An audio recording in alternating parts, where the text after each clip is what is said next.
Guys movie की starting में हमको बहुत मिस्टीरियस सीन दिखाया जाता है कि एक कंटेनर जैसा ट्रक एक रोड से गुजर रहा है। हमें ये तो नहीं दिखाया जाता कि उसके अंदर क्या है, लेकिन इतना तो हम जान पाते हैं कि इसमें बहुत ही ज़रूरी चीज़ है, क्योंकि उसके साथ उन लोगों ने बहुत ही ज़्यादा सिक्योरिटी भेजी होती है। इनफैक्ट ये कंटेनर आर्मी का ही होता है और उसके साथ सिक्योरिटी भी होती है। लेकिन उसी रोड पर एक और कार होती है जिसके अंदर न्यूली वेड कपल होता है। उन लोगों की गाड़ी पता नहीं कैसे उस ट्रक के साथ टकरा जाती है और इस वजह से एक बहुत बड़ा ब्लास्ट होता है। जिस कंटेनर को काफी ध्यान से उस ट्रक के साथ बांधा गया था वो हो गया था अब सेपरेट, वो खुल जाता है और जो चीज उसके अंदर से बाहर आती है वो हम सब देखकर हैरान रह जाते हैं, क्योंकि वो कोई चीज नहीं, वो एक जीता जाता ज़ॉम्बी था। ये ज़ॉम्बी कुछ ज्यादा ही स्ट्रॉन्ग और फास्ट लग रहा था। ये बाहर निकलते कुछ नहीं देखता और सारे सोल्जर्स को मार डालता है। अब ये उस आर्मी में से 2 सोल्जर को मारता तो नहीं है, लेकिन उन्हें भी काट करके इन्फेक्टेड कर देता है और अब वो दोनों सोल्जर्स भी ज़ॉम्बी बन जाते हैं। ये तीनों अब एक साथ हो जाते हैं। अब इन ज़ॉम्बीज़ में ये खास बात थी कि ये बेवकूफ़ बिल्कुल भी नहीं, इनमें काफ़ी अकल थी। फिर ये तीनों प्लान करते कि हम लास वेगास जाएंगे, क्योंकि इनका प्लान था कि ये लोग वहाँ के लोगों को इन्फेक्टेड करके अपने जैसा बना दे और अपनी एक पूरी आर्मी तैयार कर ले। और ये थे मूवी के कुछ स्टार्टिंग सीन। अब एक्चुअल स्टोरी तो यहाँ से स्टार्ट होती है। लास वेगास के सोल्जर्स के जो हेड थे उनका नाम था स्कॉट। अब जब ज़ॉम्बीज़ ने इनकी कंट्री पर अटैक कर दी तो ये लोग बहुत कोशिश कर रहे थे ज़ॉम्बीज़ को हराने की। ये उनको मार भी रहे थे और उनके पूरे ग्रुप को ऑर्डर दे रहे थे कि इनको हराना चाहिए, वरना तो ये ज़ॉम्बीज़ इतने फास्ट हैं कि हम सबको बहुत ही जल्द मार देंगे। लेकिन इस दौरान इन बेचारे का एक फैमिली मेंबर भी खो जाता। ये ज़ॉम्बीज़ इतने फास्ट और खतरनाक थे कि कोई भी इनसे बच नहीं पा रहा था। पूरा का पूरा शहर इनकी लपेट में आ चुका था। गवर्नमेंट बहुत कुछ करती है लेकिन इनको रोक नहीं पाती, तो वो एक ऑर्डर देती है कि पूरी सिटी में लॉकडाउन लगा दिया जाए, जो आजकल हमारे साथ चल रहा है, ताकि वायरस हमें छू ना सके। इसी तरह उस तरफ भी लॉकडाउन इसी वजह से लगाया गया था, ताकि ज़ॉम्बीज़ किसी को कुछ नुकसान ना पहुंचा पाए और इनका इंटरेक्शन ही किसी इंसान से ना हो। सारे सिटी का सिस्टम बिगड़ चुका था, लोगों के जॉब्स जा चुके थे और ज़ॉम्बीज़ ने काफ़ी तबाही भी मचाई हुई होती है। और दूसरी तरफ हम ये भी देखते हैं स्कॉट, जो कि पहले आर्मी में हुआ करता था, अब वो किसी रेस्टोरेंट में होते हैं। एक दिन उनके रेस्टोरेंट में एक रिच गैंगस्टर आता है। वो आकर स्कॉट से बातें करने लगता है कि तुम तो जानते हो कि गवर्नमेंट ने पहले ही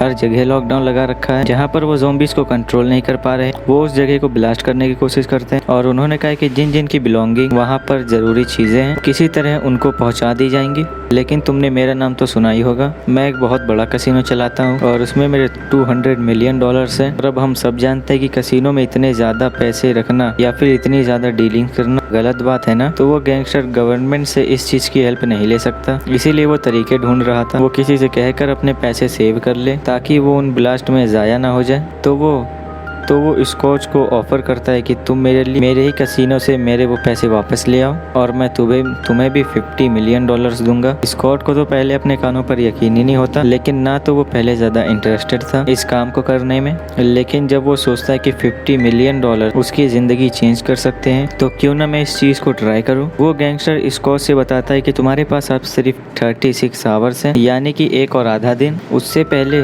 वो सारे पैसे तुमको मुझ तक लाने होंगे, चाहे जैसे भी लाओ, चाहे जितने मर्जी भी अपने टीम में लोगों को ऐड करो, I don't care about it. वो गैंगस्टर स्कॉच का इंटरेस्ट देखते हुए उसे कुछ मैप देता है जो कि उसी कैसीनो के थे। वो उसे सारा कुछ समझा देता है। स्कॉच की एक बेटी भी होती है जो कि एक सोशल वर्कर होती है। इसी शहर यानी कि लास वेगास में एक रिफ्यूजी कैंप भी होता है जहाँ पर काफी मासूम और हेल्पलेस लोग रहते हैं। उन्हीं में से एक लड़की भी होती है जिसकी 2 बेटियां होती हैं। स्कॉच की बेटी, जो कि बहुत अच्छी सोशल वर्कर थी, उसके पास जाती, उससे कहती है और आपका कोई इशू तो नहीं है। वो स्कॉच की बेटी से कहती है कि मुझे लास वेगास के अंदर से कुछ पैसे चाहिए, उसके लिए मुझे शहर के अंदर जाना होगा और मैं वादा करती हूँ मैं कुछ पैसे लेकर के आ जाऊंगी कि बाहर। तो स्कॉट की बेटी कहती है कि नहीं, आप शहर में नहीं जा सकती, शहर में तो लॉकडाउन लगा हुआ है और आप जानती है ना कि शहर के हालात कितने बुरे हैं। तो वो लड़की कहती है कि अगर मुझे ये पैसे मिल गए तो मुझे यहाँ रहने की इस रिफ्यूजी कैंप जरूरत नहीं पड़ेगी, मैं वापस चली जाऊंगी। स्कॉट की बेटी कहती है कि आप थोड़ा से वेट करें, सब कुछ ठीक हो जाएगा। हम देखते हैं कि स्कॉट की बेटी काफी सैड रहती थी और याद है ना मूवी की स्टार्टिंग में मैंने आपको बताया था कि स्कॉट ने अपना एक फैमिली मेंबर खो दिया था और वो थी उसकी वाइफ। इनफैक्ट वो एक ज़ॉम्बी में बदल चुकी थी और वो आउट ऑफ कंट्रोल हो चुकी थी। उसे मारना ही सबसे बड़ा सोल्यूशन था, जिसको लेकर के स्कॉट काफी ज्यादा उदास रहा करता था, क्योंकि उसी ने अपनी वाइफ को मारा। इसीलिए स्कॉट की बेटी भी डिप्रेस्ड रहती थी और स्कॉट कॉल करता है उसी गैंगस्टर को और उससे कहता है कि मैं इस मिशन के लिए रेडी हूँ, लेकिन इसके लिए मुझको एक टीम भी इकट्ठी करनी पड़ेगी। तो वो अपनी टीम में 5 लोगों को रखता है, 2 लड़कियां और 3 लड़के, जिनमें से एक लड़की पायलट होती है और एक लड़का ऐसा होता है जो कि किसी भी किस्म के लॉक खोल सकता है और एक लड़का बहुत अच्छा शूटर होता है। और इन तीनों के अलावा भी एक लड़का और एक लड़की होते हैं, यानी कि टोटल 5 लोग। स्कॉट उनसे कहता है कि मैं इसके बदले में तुम लोगों को पैसे भी दूंगा, लेकिन तुम लोगों को अपनी पूरी कोशिश करनी है। और अब ये सारे लोग मिलकर उसी गैंगस्टर से मिलने के लिए जाते हैं, जहाँ पर वो गैंगस्टर इनसे बताता है कि उसके अंदर जाने से पहले जाहिर सी बात है तुम्हें वेगस में एंटर होना पड़ेगा, लेकिन वहाँ तो बहुत सारे ज़ॉम्बीज़ हैं। तुम लोगों को जो पहला स्टेप करना होगा वो ज़ॉम्बीज़ को हराना होगा, उन्हें मारना होगा और फिर तुम लोग बढ़ोगे कैसीनो की तरफ। उसके बाद जब तुम लोग कैसीनो पहुँचोगे तो वो जो लड़की पायलट हो अपने हेलीकॉप्टर के साथ उसी रूट पर इंतज़ार करेगी बाकी सब, और वो आदमी जो लॉक खोल सकता है और वो नीचे से लॉक खोलेगा और बाकी सारे लोग उसमें से पैसे लेकर ऊपर रूफ टॉप पर आ जाएंगे ताकि उस हेलीकॉप्टर में मिल करके भाग सके। वो गैंगस्टर उनके साथ अपना असिस्टेंट भी भेजता है उन पर नज़र रखने के लिए। फिर वहाँ से स्कॉट अपनी बेटी के साथ जाता है और उससे कहता है बेटी मुझे तुम्हारी भी ज़रूरत चाहिए। तो वो कहती है ठीक है dad, I will help you, मैं आपकी मदद करूँगी। लेकिन स्कॉट अपनी बेटी से कहता है कि तुम वेगस के अंदर नहीं जाओगी क्योंकि वहाँ पर बहुत खतरा है। तो इसी दौरान स्कॉट की बेटी को पता चलता है कि वही रिफ्यूजिंग कैंप वाली लड़की वेगस के अंदर जा चुकी है। वो तो शहर के बारे में इतना कुछ जानती भी नहीं है, तो उसकी जान को काफ़ी खतरा है। वो लड़की अपने डैड यानी कि स्कॉट से कहती है कि डैड प्लीज़ मुझे अंदर जाने दो, वहाँ पर किसी को मेरी मदद की ज़रूरत है। पहले तो स्कॉट मना करता है, लेकिन फिर उससे कहता है कि अपना ख्याल रखते हो, हमारे साथ साथ रहना, क्योंकि तुम नहीं जानती कि ज़ॉम्बीज़ का अटैक कितना खतरनाक हो सकता है। ये सारी टीम अपने साथ कुछ सामान रखती है और कंटेनर्स के जरिए होते हुए वेगस के अंदर चले जाते हैं। वहाँ पर ज़ॉम्बीज़ ने तो पूरे शहर को तबाह किया हुआ था, कोई भी चीज़ ठीक नहीं बची हुई थी, तो इंसान क्या रह पाते वहाँ पर। ये रिफ्यूजी कैंप वाली लड़की के यहाँ आने से पहले एक और लड़की ने हेल्प की थी जो कि उसी के साथ रिफ्यूजी कैंप पर रहा करती थी, लेकिन वो वेगस शहर को भी काफ़ी अच्छे से जानती थी। जैसे ही स्कॉट और उसकी टीम उस शहर के अंदर दाखिल होते हैं और उनके सामने टाइगर्स आ जाते हैं जो कि ज़ॉम्बीज़ थे, और तभी वहाँ पर छोटे बालों वाली लड़की आ जाती है जिसने दूसरी लड़की के रिफ्यूजी कैंप से यहाँ आने में मदद की थी। वो वहाँ पर मौजूद एक बदतमीज से गलती ऑफिसर को मार देती और ज़ॉम्बीज़ इसको ले जाएंगे ताकि हम लोग बच जाएं। वो स्कॉट की टीम को बताते कि यहाँ पर 2 तरह के ज़ॉम्बीज़ हैं, कुछ ज़ॉम्बीज़ बेवकूफ़ है और कुछ ज़ॉम्बीज़ बहुत इंटेलिजेंट जिनका हम मुकाबला कर ही नहीं सकते। उसके लिए हमको बहुत सोचना होगा, बहुत मेहनत करनी होगी। वहाँ पर वो छोटे बालों वाली लड़की उनसे कहती है कि हमें उस लड़की को भी ढूंढना है जिसे मैं रिफ्यूजी कैंप से यहाँ पर लेके आई, वो पता नहीं कहाँ है, उसकी जान को खतरा है। तब स्कॉट और उसकी टीम कहती है कि हमारे पास ये करने के लिए इतना वक्त नहीं है, हमारे पास सिर्फ 1 दिन है जिसमें हमें कुछ पैसे ढूंढने हैं, तो हम तुम्हारी मदद नहीं कर सकते। स्कॉट की बेटी इस चीज़ को लेकर के काफ़ी अपसेट हो जाती है, लेकिन उसे अपने फादर की बात तो माननी ही थी, तो वो उनके साथ चल पड़ती है। वो लोग आगे बढ़ने लगते हैं और अंदर जाते हैं और वो लोग देखते हैं कि जो ज़ॉम्बीज़ वहाँ पर मौजूद है वो तो सो रहे हैं। उनमें से कुछ ज़ॉम्बीज़ ऐसे थे जो दिन में सोया करते थे और रात में जागा करते थे। वो लोग आहिस्ता आहिस्ता करके वहाँ से गुजरने लगते हैं, लेकिन एक लड़की से कुछ शोर हो जाता है और वो ज़ॉम्बीज़ उठ जाते हैं। वो सारे ज़ॉम्बीज़ उस लड़की को पकड़ लेते हैं। वो लड़की उनसे बहुत लड़ती, लेकिन वो ज़ॉम्बीज़ इतने स्ट्रॉन्ग थे कि वो अकेले उनको कैसे हरा पाती। तो वो समझ जाती कि उसका बचना पॉसिबल नहीं है। वो अपने बाकी टीम मेंबर से कहती कि तुम लोग यहाँ से चले जाओ, तुम लोग चाहो तो मुझे भी शूट कर दो क्योंकि अब मैं बच नहीं सकती और ये ज़ॉम्बीज़ मुझे भी इन्फेक्ट कर देंगे। और उसके साथी को काफ़ी दुखी होकर के उसको शूट करना, और इसके साथ साथ वो शूटर बाकी ज़ॉम्बीज़ को भी शूट कर देता है, जिससे कि फ़िलहाल उनका रास्ता तो क्लियर हो जाता है। इसके बाद हम देखते हैं कि वो सब लोग कैसीनो पहुंच जाते हैं। स्कॉट और उसकी बेटी पूरी लाइट्स ऑन करती है और वो पायलट लड़की अपने हेलीकॉप्टर के साथ उस कैसीनो के रूफ टॉप पर पहुंचती है। हैकर जो होता है वो इस इंतजार में होता है कि कब उसे सेफ खोलने का ऑर्डर दिया जाए, और वो शूटर इस ख्याल में होता है कि जब भी कोई ज़ॉम्बी है तो वो उसको शूट कर दे।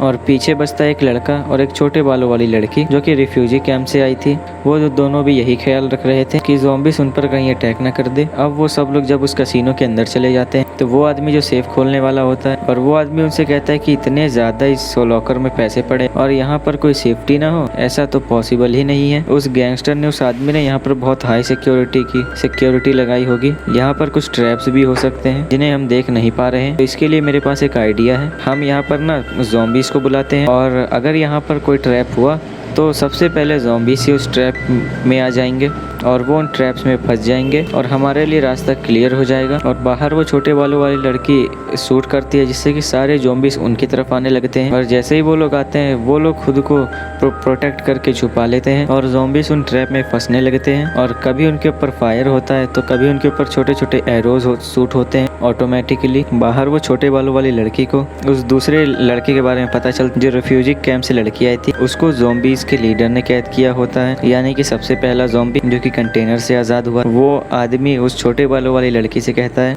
तुम शूट करो ताकि वो यहाँ पर आए। उस ज़ॉम्बी की जो प्राइड होती है उसकी वाइफ जिसका बेटा होने वाला होता है, और वही प्राइड शूट की आवाज़ सुनकर के इनके पास आती है तो वो आदमी उसको मार देता है, उसका गला काट देता है और फिर उसको अपने बैग में रख लेता है। उसके साथ वो छोटे बालों वाली लड़की जो वो लड़की कहती है कि देखना तुमने गलत किया है, वो ज़ॉम्बी अब तुम्हें छोड़ने वाला नहीं, कि तुमने उसकी प्राइड को मार दिया, तुम जानते थे तो तुमने क्यों खतरा मोल लिया। और तभी न्यूज़ आती है 1 से 1.5 घंटे में यहाँ पर स्ट्राइक कर दिया जाए, यानी कि बॉम्बिंग कर दी जाए, जिसकी वजह से सारा वेगस तबाह हो जाएगा और साथ में एक कसीनो भी। ये खबर इनके लिए काफ़ी बुरी थी क्योंकि इनके पास अब बहुत कम टाइम बचा था और अभी तक इन लोगों ने वो पैसे भी नहीं लिए थे और इसी बात को लेकर के ये बहुत परेशान थे। और इनको एक और न्यूज़ आ जाती है कि पायलट लड़की बताती है कि मेरा हेलीकॉप्टर ख़राब हो चुका है और उसको रिपेयर करने में मैं नहीं जानती कि कितना वक्त लगेगा, पर मैं अपनी पूरी कोशिश कर रही हूँ। स्कॉच अपनी टीम को ऑर्डर देता है कि अब हमारे पास बहुत कम टाइम है और वो जल्दी से उस लॉकर को खोल दे और वो सारे पैसे अपने बैग में शिफ्ट करने लगते हैं। उतनी देर में वो मेन ज़ॉम्बी भी आ जाता है। उसको काफ़ी गुस्सा होता है कि उन लोगों ने मेरी प्राइड को मार दिया। वो अपनी ज़ॉम्बी फैमिली यानी कि अपनी ज़ॉम्बी टीम को ऑर्डर देता है कि उन पर अटैक कर दो। इसी दौरान हम देखते हैं कि स्कॉट की बेटी को एकदम से एक ख्याल आता कि वो रिफ्यूजी कैंप वाली लड़की उसकी काफ़ी अच्छी दोस्त है और मैंने उससे कहा था कि मैं उसकी मदद करूंगी। वो ज़ॉम्बीज़ के कब्जे में है, पता नहीं वो किस हाल में होगी। तो वो छुप कर उसे ढूंढने के लिए चली जाती है। जब स्कॉट को ये पता चलता है कि उसकी बेटी यहाँ पर नहीं है तो वो उसके पीछे जाने लगता है और उसके वहाँ से निकलते ही बाकी सारे ज़ॉम्बीज़ उसकी टीम पर अटैक कर देते हैं, जिसके दौरान एक लड़की मारी जाती है। लेकिन यहाँ पर मूवी में एक और ट्विस्ट आता है। उस गैंगस्टर का असिस्टेंट इन लोगों के पास आता है और स्कॉट की पूरी टीम को उस कसीनो के बेसमेंट में बंद कर देता है। वो सब लोग काफी हैरान होते हैं कि ये कैसा मजाक है। तो वो उनसे कहता है कि हैरान क्यों हो रहे हो, यही तो हमारा प्लान था। तुम्हें कभी गैंगस्टर से अच्छी उम्मीद हो सकती है क्या? मेरे बॉस को तो पैसे चाहिए थे ही नहीं, उसे चाहिए था बस उस ज़ॉम्बी की प्राइड का सर, क्योंकि उससे वो पूरे ज़ॉम्बीज़ को कंट्रोल कर सकते हैं और अगर वो पूरे ज़ॉम्बीज़ को कंट्रोल कर ले तो उनको तुम लोगों की क्या ज़रूरत है, पागल लोग। ये कहकर वो बाहर चला जाता है। वो उस आदमी से उसका बैग लेता है ये समझते हुए कि इसके अंदर ज़ॉम्बी की प्राइड का सर है, लेकिन जब वो बैग खोल करके देखता है तो उसमें किसी का सर नहीं होता बल्कि मनी काउंटर मशीन होती है। उसे काफ़ी गुस्सा आता है, वो अपने हवास खो बैठता है, वो अपने सेंसेस में नहीं रहता और इसी दौरान वहाँ पर एक टाइगर आकर के उसे बहुत बुरी तरीके से मार डालता है। और इसके बाद वो छोटे बालों वाली लड़की एक जगह ढूंढती है बाहर निकलने के लिए और वो सबको अपने साथ बाहर ले आती है। लेकिन जैसे ही वो लोग बाहर आते हैं उन लोगों का एनकाउंटर होता है ज़ॉम्बीज़ के साथ। काफ़ी ज़्यादा ज़ॉम्बीज़ उनके सामने आ जाते हैं उन पर अटैक करने के लिए और वो शूटर लड़के को पकड़ लेते हैं। तो वो शूटर लड़का समझता है कि बस अब मेरा वक्त भी आ चुका, मैं इनसे बच करके कहीं नहीं जा सकता। तो वो बाकी सबसे कहता है कि मुझे शूट कर दो और मेरे साथ इन ज़ॉम्बीज़ को भी जो मेरे इर्द गिर्द हैं, उनके पास ही एक अच्छा मौका इन सबको मारने का। दरअसल उस बेचारे ने भी उस लड़की की तरह अपनी कुर्बानी दी होती है, सैक्रिफाइस किया होता है। अब स्कॉट की टीम को उसको पूरे ज़ॉम्बीज़ के साथ मारना होता है, जिससे कि वो सब लोग काफ़ी सैड हो जाते हैं। दूसरी तरफ हम देखते हैं कि स्कॉट की बेटी अभी भी उस रिफ्यूजी कैंप वाली लड़की को ढूंढ रही होती है और तभी उसके सामने वही सिक्योरिटी ऑफिसर आ जाता है जिसे रिफ्यूजी कैंप वाली दूसरी लड़की ने मारा था। लेकिन वो आदमी अब खुद एक ज़ॉम्बी बन चुका था, बहुत खतरनाक वाला। वो सब जाते रूफ टॉप की तरफ, स्कॉट भी और वो छोटे बालों वाली लड़की भी। वहाँ पर वो ज़ॉम्बी लीडर भी आ जाता है, यानी कि सबसे पहला ज़ॉम्बी। तो वो छोटे बालों वाली लड़की उससे कहती है कि पीछे हट जाओ और साथ ही उसकी प्राइड का सर भी निकालती है किसी दूसरे बैग से जो कि उसने छुपा कर रखा था। वो कहते हैं कि मैं इसको डिस्ट्रॉय कर दूंगी, तुम यहाँ से चले जाओ। वो ज़ॉम्बी लीडर कुछ पीछे होने लगता है। तभी वो छोटे बालों वाली लड़की देखती कि स्कॉट उस हेलीकॉप्टर में बैठ चुका है और इसी का फायदा उठा करके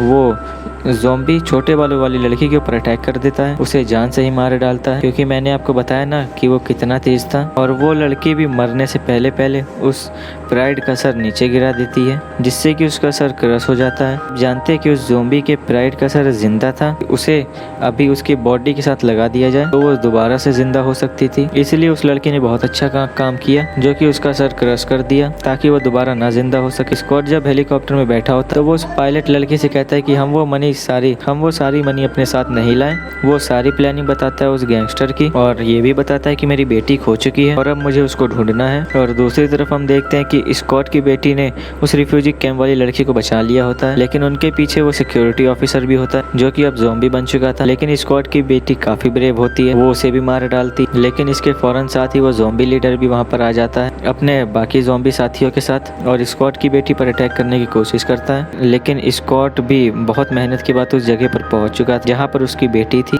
वो अपनी बेटी को और उस दूसरी लड़की को भी वहाँ से लेकर के फौरन निकल जाता है। ये सारे लोग जल्दी से भाग करके रूफ टॉप पर आते हैं ताकि हेलीकॉप्टर में बैठ करके वहाँ से भाग सके। वो तेज ज़ॉम्बी यानी कि वो ज़ॉम्बी लीडर उनके पीछे पीछे आने लगता है। वो तो डायरेक्ट हेलीकॉप्टर के अंदर ही जंप लगा देते हैं और अब फाइट होने लगती है स्कॉट और इसी ज़ॉम्बी की। ये दोनों बहुत लड़ते हैं और इसी दौरान वो ज़ॉम्बी स्कॉट को काट लेता है, लेकिन स्कॉट फिर भी हिम्मत करते हुए इसको शूट कर देता है जिससे कि वो ज़ॉम्बी लीडर हमेशा के लिए मारा जाता है। लेकिन बैड लक ये था कि बॉम्ब से अटैक होने में सिर्फ अब 5 मिनट बाकी थे। इन लोगों को फौरन उस जगह से निकलना था, लेकिन इस लड़ाई के दौरान उस फीमेल पायलट को भी गोली लग चुकी थी, लेकिन फिर भी वो बहुत मुश्किल से जहाज उड़ाती है और वहाँ से जैसे ही वो लोग निकलते हैं और फौरन से ब्लास्ट शुरू हो जाते हैं। लेकिन इस एयर स्ट्राइक की वजह से उन हेलीकॉप्टर को भी काफी नुकसान होता है, जिसमें तो वो बेचारी फीमेल पायलट भी मारी जाती है और वो रिफ्यूजी कैंप वाली लड़की भी। बेचारा स्कॉट काफी ज्यादा जख्मी होता है। इस हमले में स्कॉट की बेटी काफी बच चुकी थी। वो अपने डैड के पास आती है और कहती है आई एम सॉरी, मैंने आज तक कभी आपकी बात नहीं मानी, हमेशा आपकी बात टाली, आपसे नफरत की कि आपने मेरी मॉम को मार दिया, लेकिन आप भी अपनी जगह पर सही थे, क्या आप प्लीज़ मुझे माफ़ कर सकते हैं। तो स्कॉट कहता है कि मेरी बेटी तुम कैसी बात कर रही हो, तुम अपना ख्याल रखना। वो कहता है कि क्या तुम जानती हो मैंने वहाँ से कुछ पैसे चुरा लिए थे कि मैं तुम्हें दूंगा, मेरे पास तो और कोई नहीं रहा, तो ये मेरे भी किस काम के। इसी के साथ स्कॉट अपनी बेटी को कुछ पैसे देता है। इसी के साथ स्कॉट को कुछ होने लगता है क्योंकि उसे उस ज़ॉम्बी ने जो काट लिया था। उसके बाद वो अपनी बेटी से कहता है कि बेटी मुझे तुम शूट कर दो, कहीं मेरी वजह से किसी को कुछ नुकसान पहुंचे। और उसकी बेटी रोते रोते अपने फादर को शूट कर देती है क्योंकि उसको ऐसा करना पड़ा था। और यहाँ पर उसको रियलाइज होता है कि क्यों उसके फादर ने भी उसकी मदर को शूट कर दिया, क्योंकि अगर वो उसको शूट ना करते तो वो ज़ॉम्बी बन के लोगों को भी इन्फेक्टेड करते और हर तरफ नुकसान पहुंचाती। और यहाँ पर वो बहुत रोने लगती है। तभी वहाँ पर रेस्क्यू टीम भी आ जाती है। वो उस लड़की यानी कि स्कॉट की बेटी अपने साथ ले जाती है। अब हम देखते हैं कि वेगास शहर पूरा का पूरा तबाह हो चुका था उन्हीं एयर स्ट्राइक की वजह से। और हमको ये दिखाया जाता है कि उस गैंगस्टर का असिस्टेंट अभी भी जिंदा था। अब उसके पास जितने भी पैसे रहते वो उन सारे पैसे को लेकर के शहर से बाहर आता और एक फ्लाइट बुक करता है कि वो दूसरी कंट्री वापस जा सके। वहाँ पर उसे हर फैसिलिटी दी जाती है, लेकिन बैठे बैठे उसकी तबीयत खराब होने लगती है। तो वो सोचता है कि क्यों ना मैं जा करके चेक करूँ कि मुझे क्या हो रहा है। तब वो ऑब्जर्व करता है कि उसकी बाजू पर किसी बाइट का निशान है। तो उसे याद आता है कि हाँ, मुझे एक ज़ॉम्बी लीडर ने काटा था। तो वो जानता था कि वो अब जल्दी ही ज़ॉम्बी बनने वाला है। और गाइस, ये मूवी यहीं पर एंड हो जाती है। अगर आपको वीडियो अच्छी लगी तो वीडियो लाइक कीजिए, चैनल को सब्सक्राइब कीजिए और बेल आइकन को दबाना ना भूलें। साथ ही में आप अपने दोस्तों को भी या फिर फैमिली वालों को भी ये वीडियो शेयर करना ना भूलें। तब तक के लिए गुड बाय।